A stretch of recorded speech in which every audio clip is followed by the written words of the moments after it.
This is Orson Welles, speaking from London.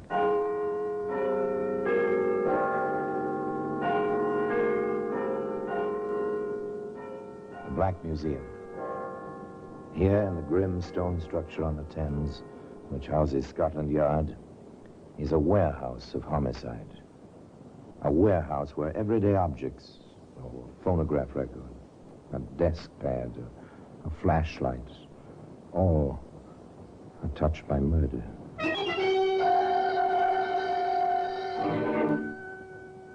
Now here's a leather bag. That's a familiar object. A doctor carries a bag like this, or a bank messenger, or a payroll clerk. Neat, compact, light. Not the kind of thing to carry the weight of death. You know, Sergeant, I like to think of all our cases as wrapped up neatly in a bag, like this. One package. I know what you mean, Inspector. This case now, it should have been open and shut.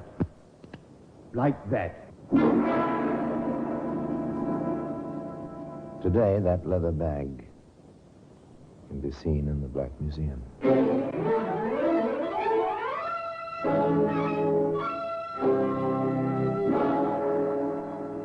From the annals of the Criminal Investigation Department of the London Police, we bring you the dramatic stories of the crimes recorded by the objects in Scotland Yard's Gallery of Death, the Black Museum.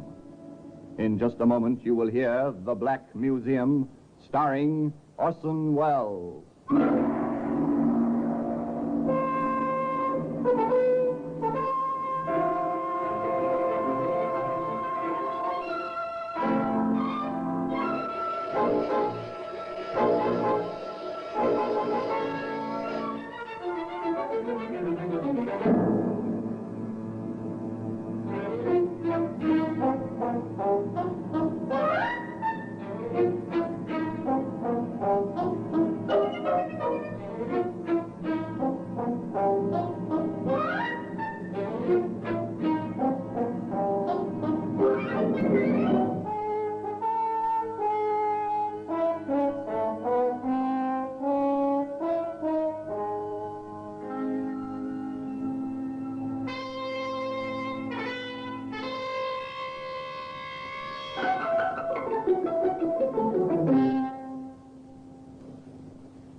Now, The Black Museum, starring Orson Welles.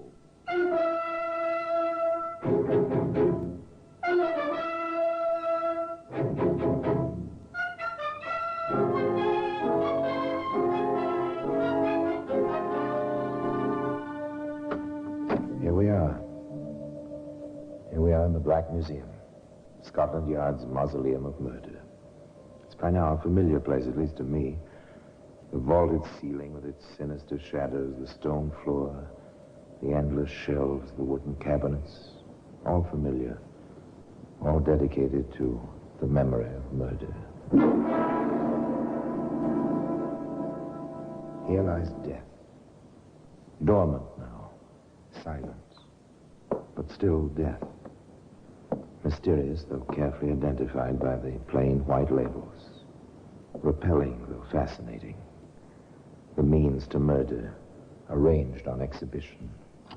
It's a symbol, created with skill for the rhythm of dancing, the sound of revelry. One fingerprint on this spun brass, and from it, the web was spun which brought a killer to his just and proper end.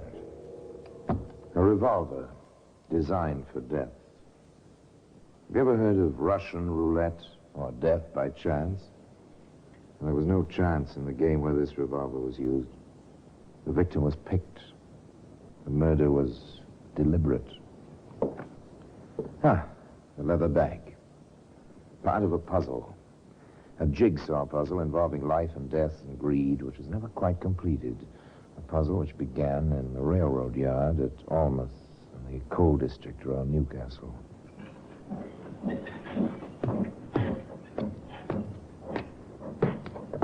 You'll get used to this way of doing things after a bit, Jimmy. Hey, I like the work, Bill. Yardman and all.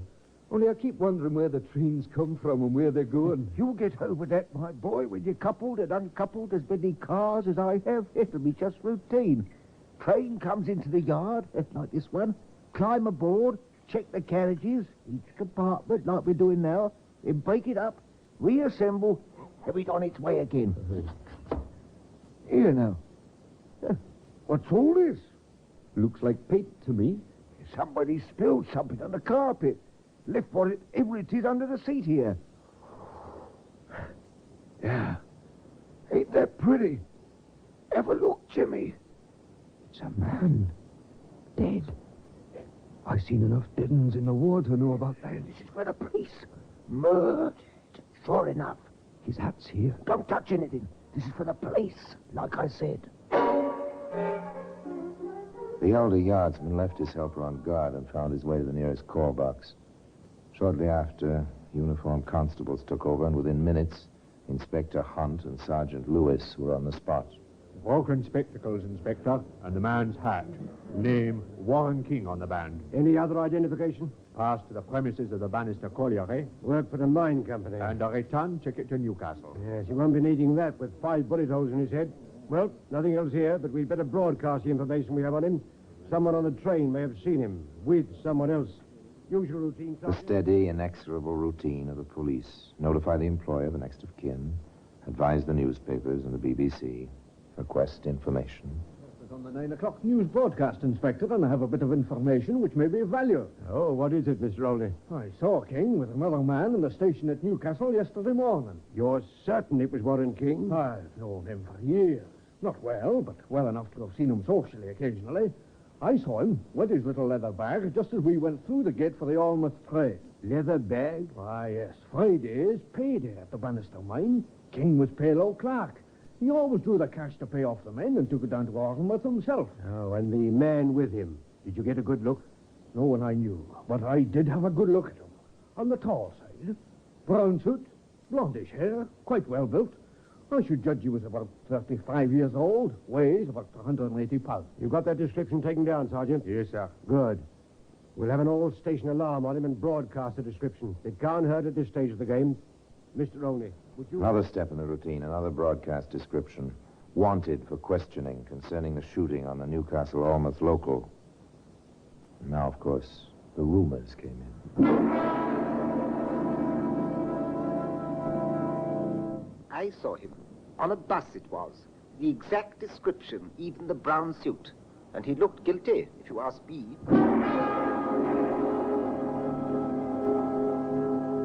In a pub it was, on High Street, talking to the bartender, flashing a roll the size of your fist. I'd know him again in a minute.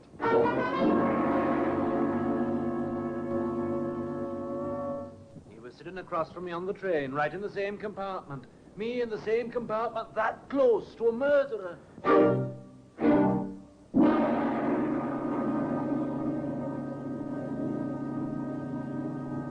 Of course, none of them had the right man. One person had a real lead, though.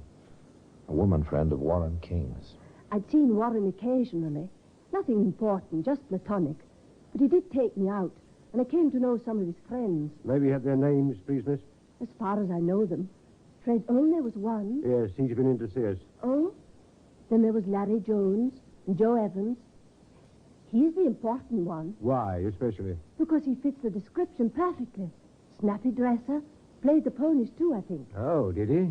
Yes, he offered to put down £1 or £2 for me occasionally. Then you have his address? Yes, I have. It's over Waddington Way. Sergeant Lewis drove over to the address mentioned for one Joseph Evans. It was a polite inquiry. Is there Joseph Evans lives here? Why, yes, sir. Second floor front. You can go up. He's at home. The sergeant climbed the stairs. All the usual questions came to mind. Was this another wild goose chase? How will this Evans behave? Need I expect trouble? The sergeant knocked on the door of the second floor front. Yes? Mr. Evans? That's right. I'm Sergeant Lewis, CID. My credentials. Oh, come in, Sergeant. I must say I've been expecting someone from your division. Oh, sit down. Thank you. Now, what can I do for you? It's about Warren King, isn't it? As a matter of fact, it Oh, is. it was rather a shock reading about him in the paper, then all the wireless broadcasts. You see, I was on that same train. Spoke with him on the platform, as a matter of fact.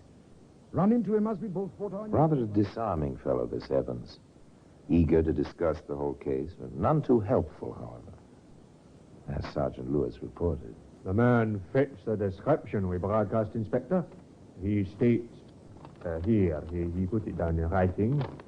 We talked briefly, Warren and I, then he went on to the first car while I stayed at the rear of the train. I was on my way to see Campbell of Blue Colliery, but I was into my paper so deeply. I'm a racing fan, and it was Grand National Day that I rode past Stannington, my station, and didn't quite realize it until the train lapsed at the curve outside of Morpeth. I got off at Morpeth and paid the extra fare. Does that check? Yes, sir.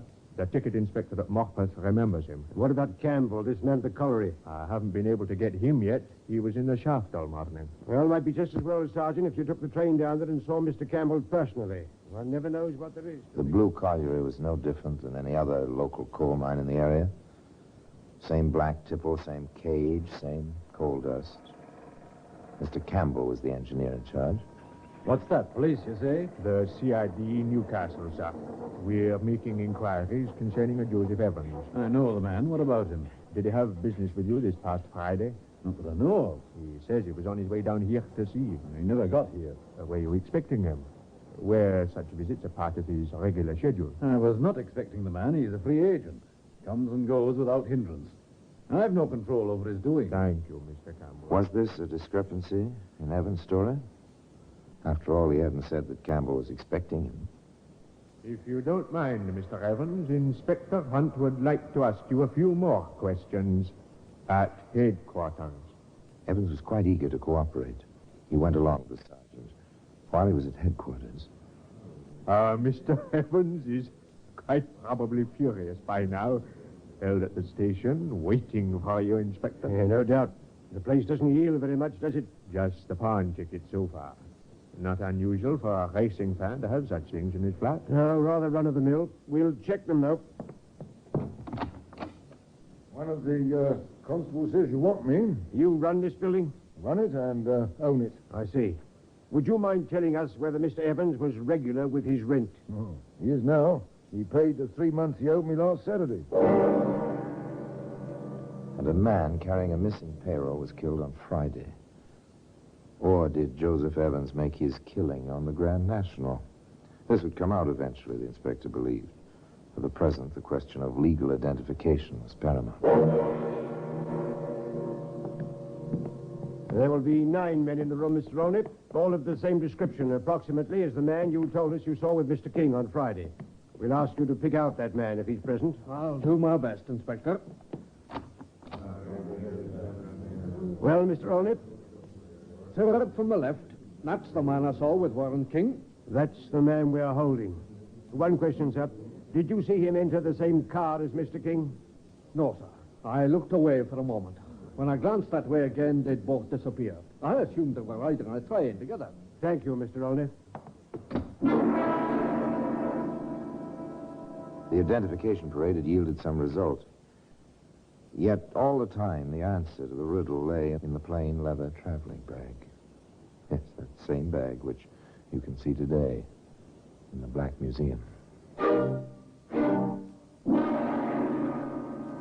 In just a moment, we will continue with The Black Museum, starring Orson Welles.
And now we continue with The Black Museum, starring Orson Welles.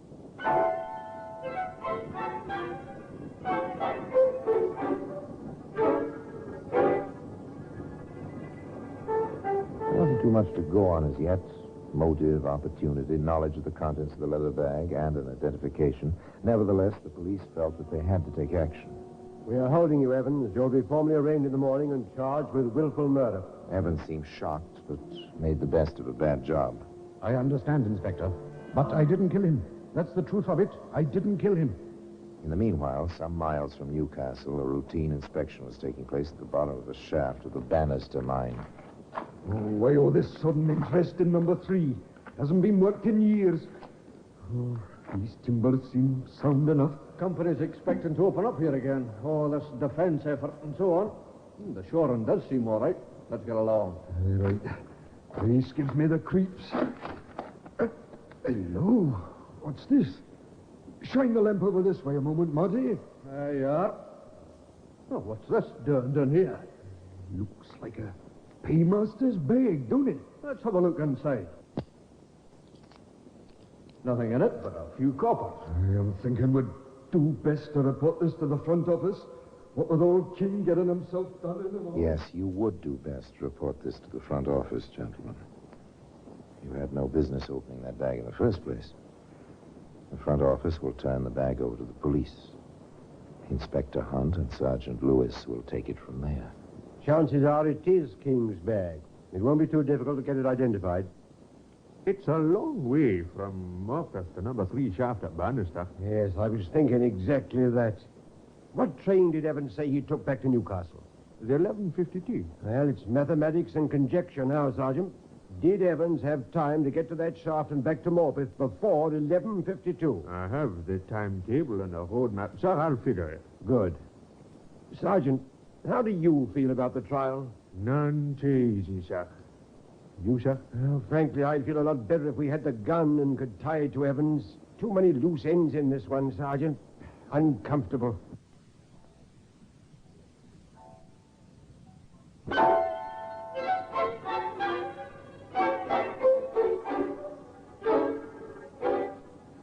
Joseph Evans was none too comfortable himself, nor was his defending counsel. They had the usual conferences in the lawyer's room of the prison where Evans was held, pending the trial. All right, man. You've admitted you spoke with King on the station platform. What then? Well, he went on about his business. Said something about the forward part of the train being closer to his exit gate at Olmouth. I went to the rear. For the same reason. The exit is at the rear at Stannington. But you didn't get off at Stannington. I told the police I missed the station. I was studying the racing form for the Grand National. I had a bet to make. Did you? I did. And I won. Worse luck. Then that's how you paid your back rent. Exactly. And not even a bookie stub to prove it. Once gambling has paid off in reverse. You win and you're in trouble. Can you find your bookie? No, he's disappeared. No trace. It's flimsy. But it would clean up part of what the Crown will claim was the motive. Look here, can't you possibly remember anyone who was in your compartment with you? I wish I could. I was in first. Sat at the window, facing forward. Lost myself in the paper. I noticed no one. Too bad no one noticed you.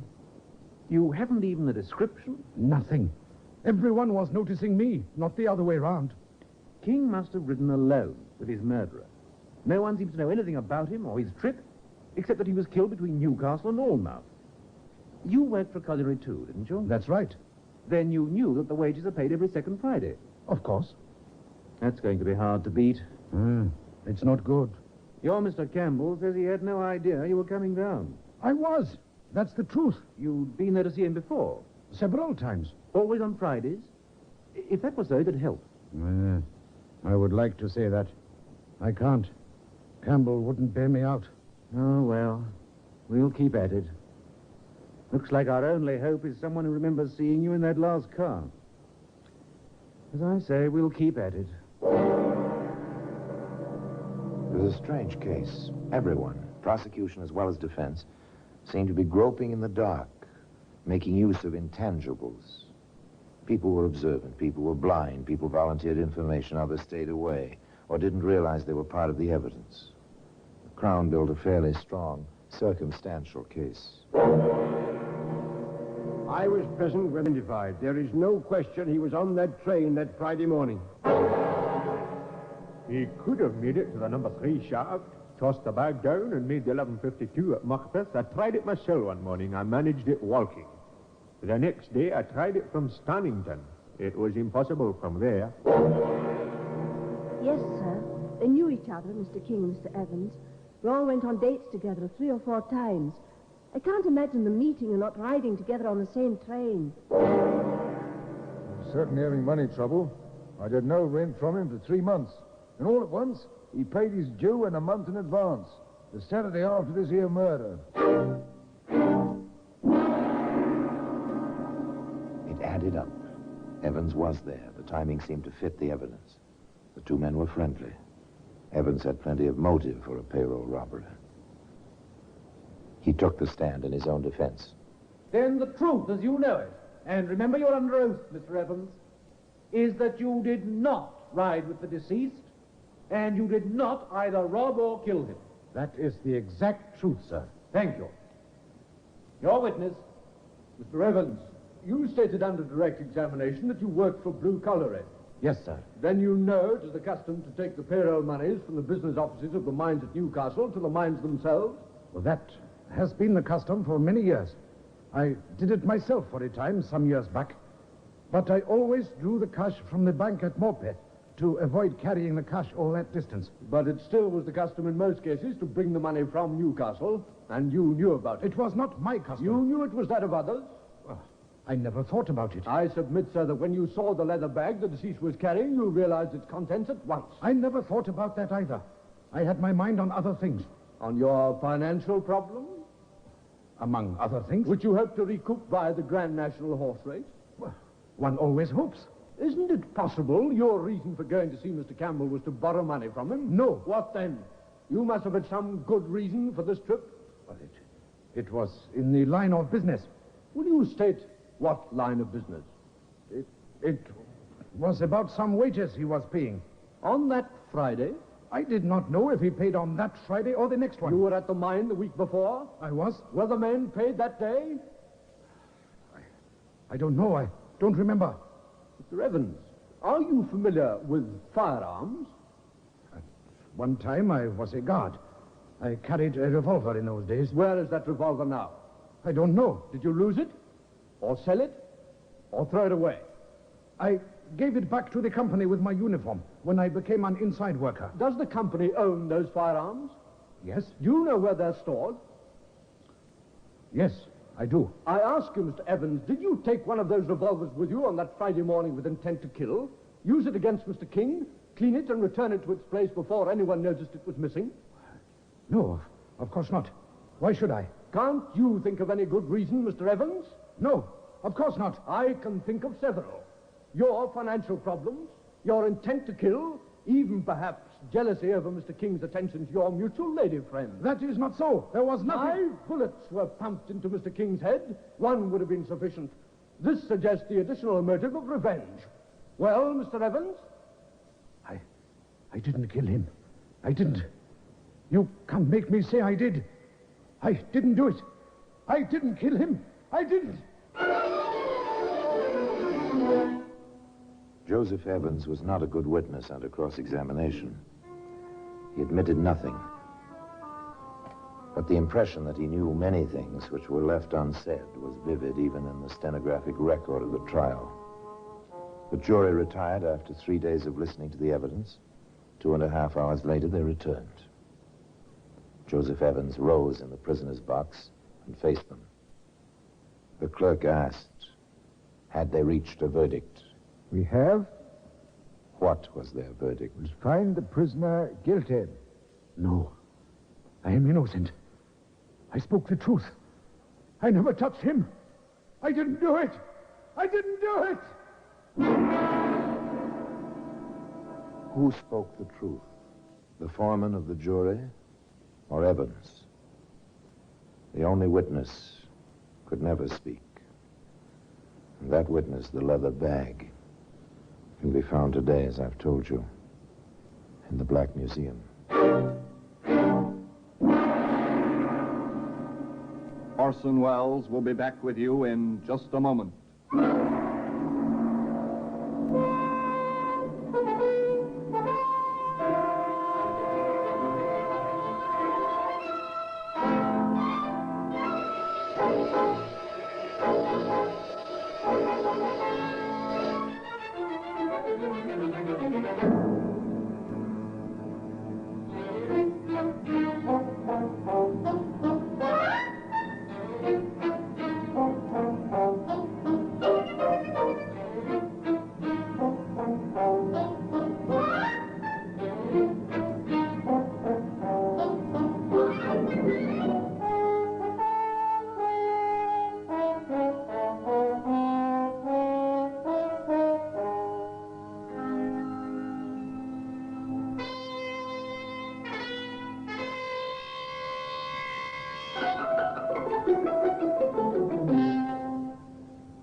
Now here in person is Orson Welles. As the inspector said at the beginning of this tale, this case should have been open and shut. It was not. Still, Evans was found guilty by 12 men in the jury box, and he paid for the murder of Warren King at 8 o'clock one morning in Newcastle prison. Despite the missing witnesses on both sides, the people who shared the compartment of that last car of the fatal train, the people Evans claimed could have cleared him, the people who may have seen him in the death compartment several cars forward, the people who might have placed him at the actual scene of the crime. And despite that missing silent witness, the death weapon itself. And now until we meet next time, in this same place, and I tell you another story about the Black Museum, I remain, as always, obediently yours.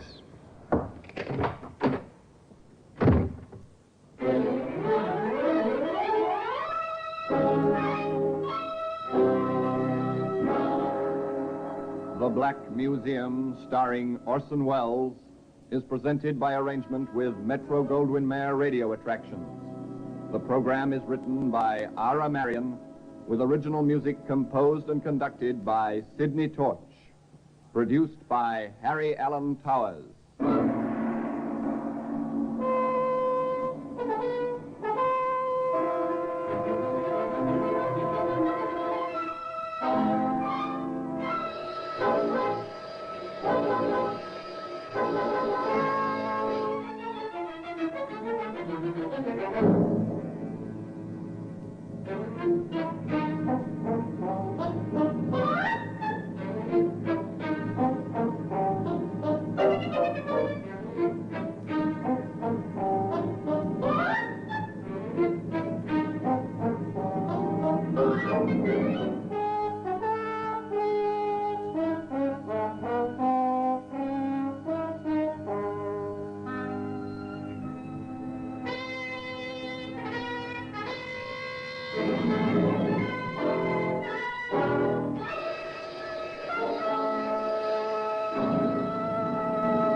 This is Orson Welles, speaking from London.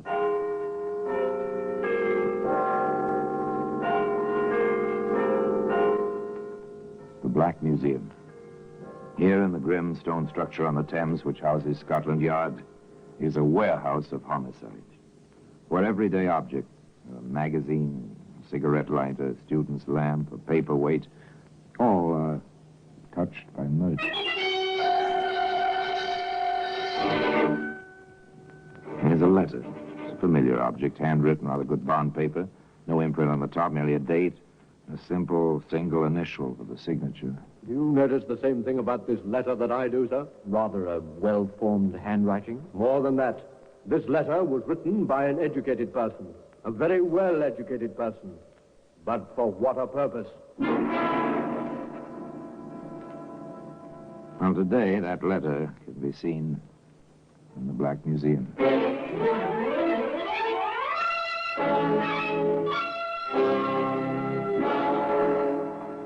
From the annals of the Criminal Investigation Department of the London Police, we bring you the dramatic stories of the crimes recorded by the objects in Scotland Yard's Gallery of Death. the Black Museum.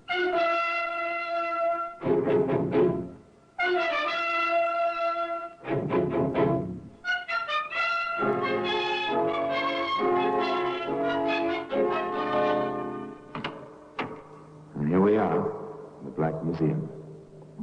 Scotland Yard's Museum of Murder. Yes, interred in this place are countless memories, represented by the objects on these shelves and these cabinets.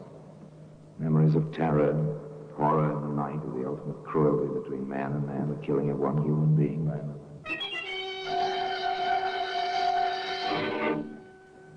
Yes, here lies death.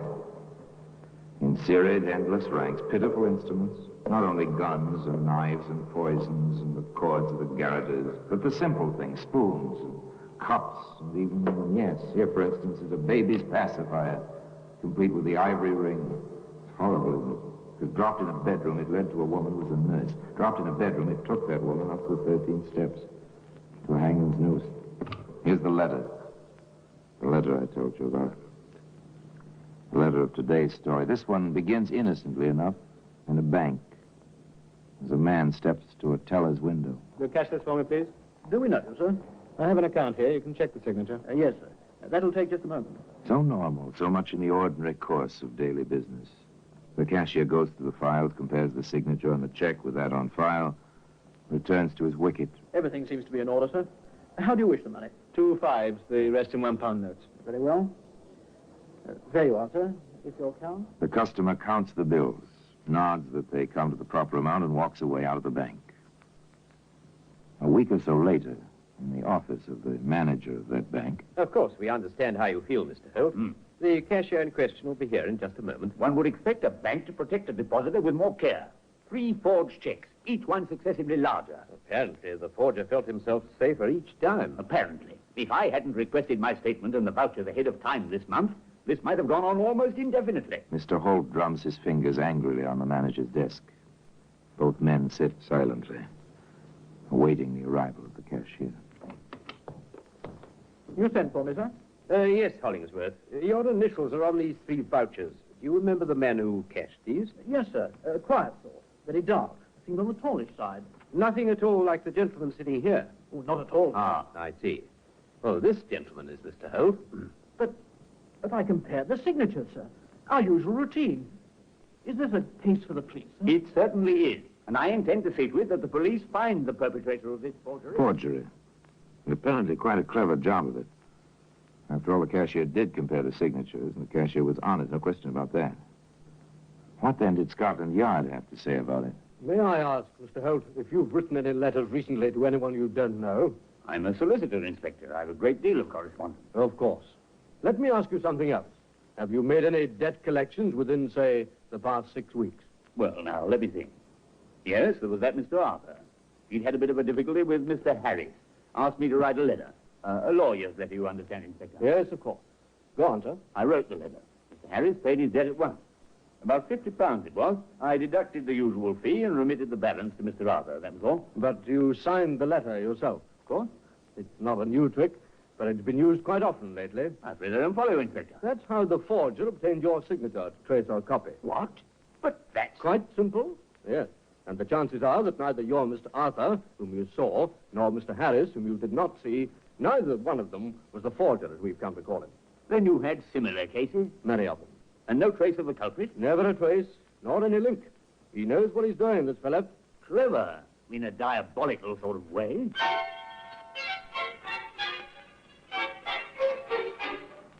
Clever, in a diabolical sort of way. Well, you can fight this sort of cleverness with only 2 weapons.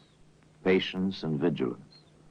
Sergeant Berkey of the Yard was both patient and vigilant. Stationed in a bank as one of the searchers for the forger. The sergeant heard... Will you cash this, please? The name is Forsyth.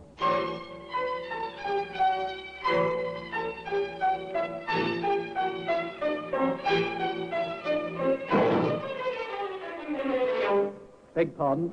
Aren't you James Alsey? My name is Forsyth. Sorry, I saw you identified in the Mason case. Your name is Alsey. I'll have to ask you to come with me. The sergeant took Mr. Halsey to the yard. There, Inspector Dodson proceeded to the questioning. You knew that check was a forgery, didn't you, Halsey? No, sir, I didn't. I see. You were just doing a busy man a favor, running to the bank to catch a check for him. That's it. Exactly right, Inspector. He promised me £1/4. He did for me trouble. I can hardly believe that. You, with your record, trusted like that? Some folks trust me. No doubt.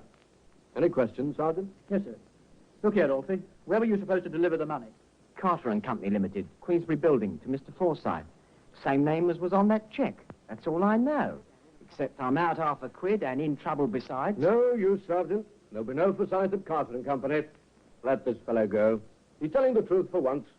The man we want is the forger. Another blank. No link to the man whose mind was planning all this cleverness. Of course, they did learn one more fact about his operation.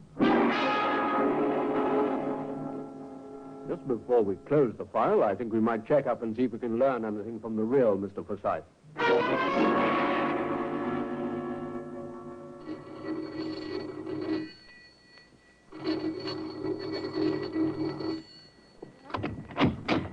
Yes? Oh, I'm a police officer. My credentials, ma'am. Oh, I expect you want to see my husband. Well, if you please, ma'am, we're making a few inquiries. Yes, come in. Thank you. We've had nothing but visits from the police ever since this forgery business. As if it wasn't bad enough already with the burglary last month and all that. What was that? A burglary, did you say, ma'am? That's right. There's a policeman for you there. Oh, good evening. What can I do to help you? Well, I think your wife has already supplied the answer to the question I was going to ask you, Mr. Forsyth. I understand you had a burglary last month. That's right, but there was nothing much stolen, just a few trinkets, nothing valuable. Oh, anything else? Why, yes. Don't you remember, dear? They took your checkbook. Oh, yes. Rather silly things, too. No, sir. Not so silly as you'd think. Here are the particulars, sir. Thank you. Have you compared them with the information we have already on the forgery case? Yes, sir. The check that Halsey tried to cash came from the stolen book. Who was this forger? This mind which covered all trails to itself? Somewhere, somehow, the correct thread which would lead to the center of his web must be picked up somewhere.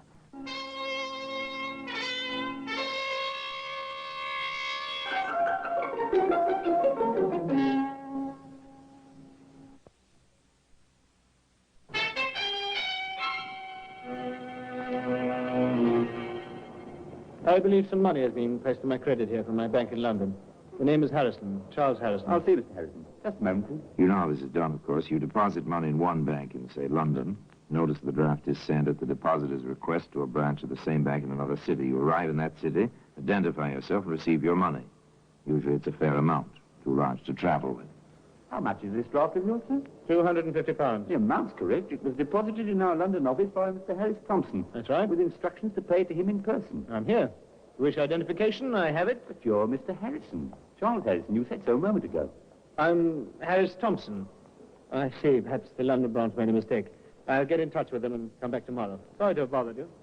I caught your signal, Barclay. Is something wrong? That fellow there, sir. Just going out the door. Gave me two different names while he was trying to collect on this draft. Some kind of swindle? I can't say, sir. The order came down from London in perfectly good order. There are £250 up there. It's a bit strange. And he behaved oddly. Gave his name as Harrison. It's quite simple. Quite simple, really. Money had been deposited in London. The man who was to draw it in Yarmouth would thereby acquire the appearance and reputation of wealth and honesty. When he returned with a new forged draft, it would be honored. It's a neat scheme. But the fellow mixed up the names. The Yarmouth bank reported to the Yard. Inspector Dodson came calling. We'll get out a pickup order. It might be well worth our while to talk with this Harrison Thompson, whatever his name is.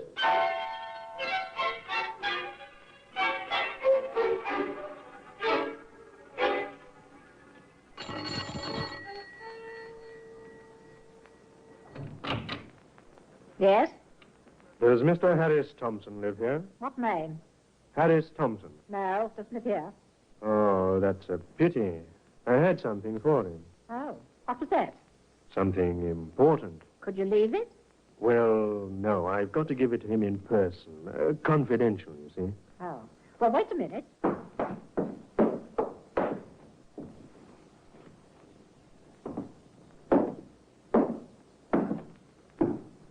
Yes? What do you want? Are you Mr. Harris Thompson? Who are you? Never mind who I am, Mr. Harris Thompson. I have a warrant for your arrest. My name isn't Harris Thompson. That's something we know already, Mr. Rafe. All right, Rafe. You took yourself. You know that now. My name is Harris Thompson. Stop it, Rafe. Your fingerprints are in file in criminal records. We know your name. My name is Harris Thompson. It'll go a lot easier with you if you admit the truth. My name is Harris Thompson. And that's all you'll say? My name is... All right. We've heard it before. Lock him up, Sergeant. The charge will be attempted fraud and larceny. Come along, Rafe. With Rafe, Harrison, Thompson safely away in the Yarmouth jail, Inspector Dodson, in company with several Yarmouth policemen and the manager of the bank, visited the man's lodging. I must say, Inspector, when you search a place, you are quite thorough. Just routine, sir. Does this make any sense to you? Dear friend, there is no doubt your error at the bank, while understandable, was quite grave. However, I expect to rectify it shortly. The bank has requested that Mr. Thompson come there personally to sign a new bit of paper, giving Mr. Harrison permission to withdraw the money in Yarmouth. I will explain later exactly what I want you to do.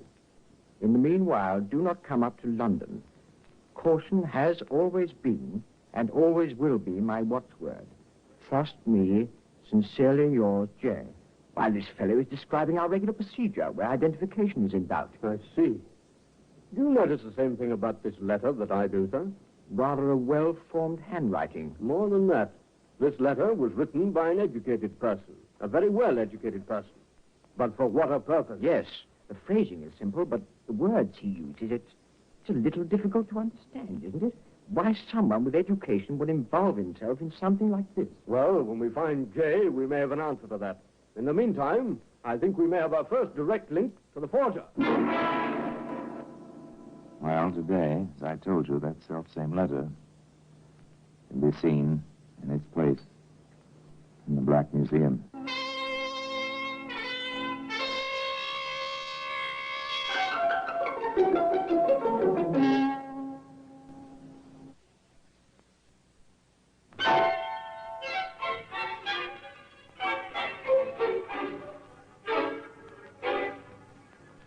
The words in the letter, signed simply J, told nothing new. The manner and style of its writing told many things. This J, possibly the long-sought forger, was a man of education and intelligence. A shadow figure using many other men to further his own designs. Seemed a kind of devil. But within a very few days, they learned he was at least a man. So my cousin Rafe is in trouble again. Yes, Mrs. Webster. And we would like to know the occasion of his visiting you. I haven't seen him in 10 years. My own aunt's son, and not in 10 years. Most of which he spent commuting back and forth in and out of prison. Why do you suppose he turned up now? He wanted something. First I thought he turned a new leaf, but he wanted something. A convenience. Taken a room in Yarmouth. Would I, he says, receive his mail for him? And you did? Yes, Inspector, I did. May I see whatever you have left of it? I haven't anything. Rafe's friend came and asked for all his mail. His friend? Yes, sir. And how a man like that came to be friends with Rafe, I'll never understand. Well-dressed, nice-looking, and with a real refined manner. Could you describe this man, Mrs. Webster? I had a good look at him. Even talked to him. Fair as she was. Brown hair, nice blue eyes. About, well, my husband's size, and he's 5'8". Weighs about 170 pounds. A nice mouth. And I'll wager his hands never held a pick or shovel. The second link, a description. Apparently a man of some means. Not particularly individualized, of course, but still, he was someone who could identify this J when he'd been found. As for Rafe, his fate was settled quickly.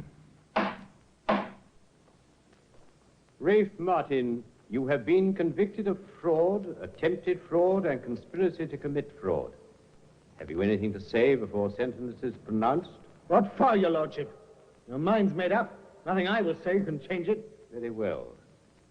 As you seem to be the dupe of someone with a great deal more intelligence than yourself, I've been tempted to lighten your punishment.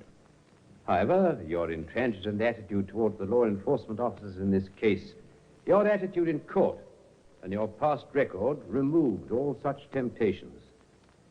You are about to be committed to prison for the maximum time the law allows, 20 years hard labor. That is all.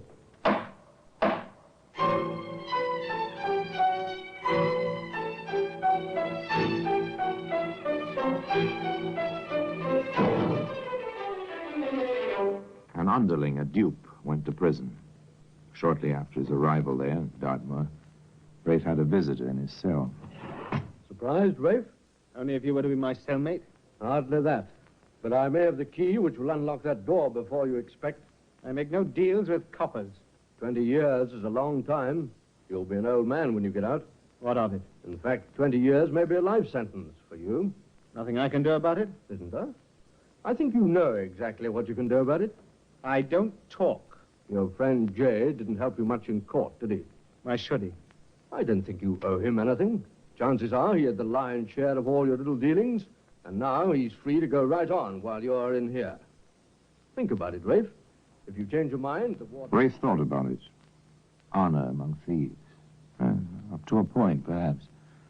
But the cold, bleak winter at Dartmoor was beyond that point. At least for Rafe. All right, Inspector. But what's in it for me? I think your sentence will be considerably reduced. You were convicted on 3 counts, Rafe. The time for each might be made to run concurrently instead of consecutively, without too much difficulty. Is it a deal? Well, I can't promise. You know how such things are, Rafe. All right, I'll chance it. You never get him otherwise. He's too smart. He's a lawyer. What? That's right. Knows all the ins and outs, he does. Laughs all the time when another fellow's being fooled. He's laughing at me right now. You've seen him, then? I've seen him. What's his name? Or don't you know? Oh, I know all right. But he doesn't know I found it out. Followed him home one night. Had his name on his doorbell. I can be bright at times myself.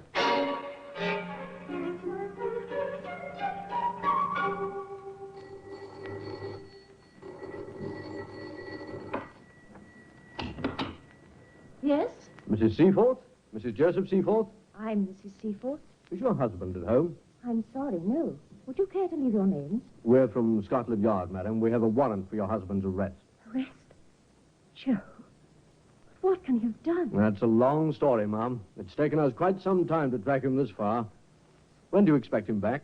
That's it, sir. I don't know. He went out of town on business a week ago.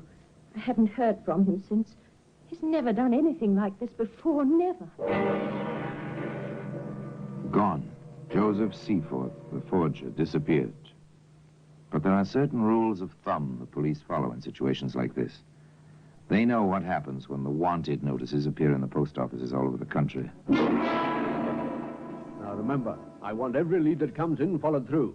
We're dealing with a very tricky customer, and every piece of information, however small, may be helpful. Yes, I knew him all right. He used to come into the bar for a drink often enough. He was a real gentleman.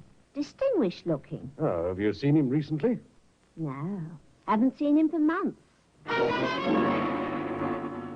That's his face, all right. Recognize it anywhere. Took a room at our house for a couple of months. Not that we saw much of him. Oh, when did he leave? About 6 months ago. And you haven't seen him since? No.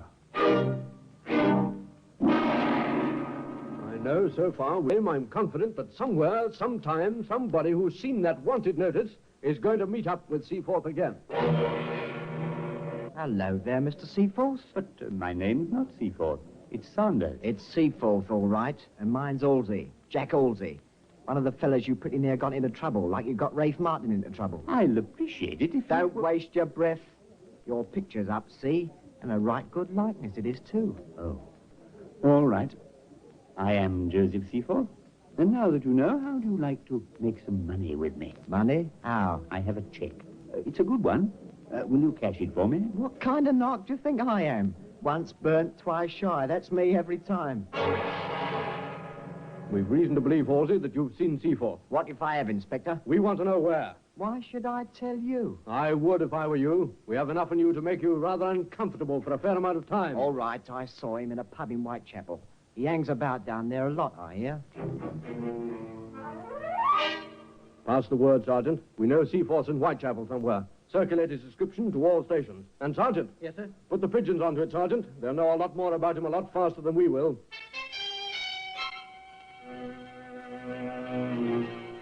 Seaforth seems to frequent 2 places more than others, Inspector. The dancing bear and the monument. Well, he's getting a trifle careless, isn't he? With all his cleverness, he ought to have known better than that. The search had narrowed now. 2 pubs in Whitechapel. The inspector and Sergeant Berkey dropped in at the Dancing Bear for a quiet pint. Do this again, will you, landlord? Very well, sir. We seem to be drawing a blank here, Inspector. So far, yes. We'll wait a bit. There you are. There you are. Thank you, sir. By the way, we happen to be waiting for a fella, perhaps you know him, name is Seaforth. Never heard of him. We don't ask names in here.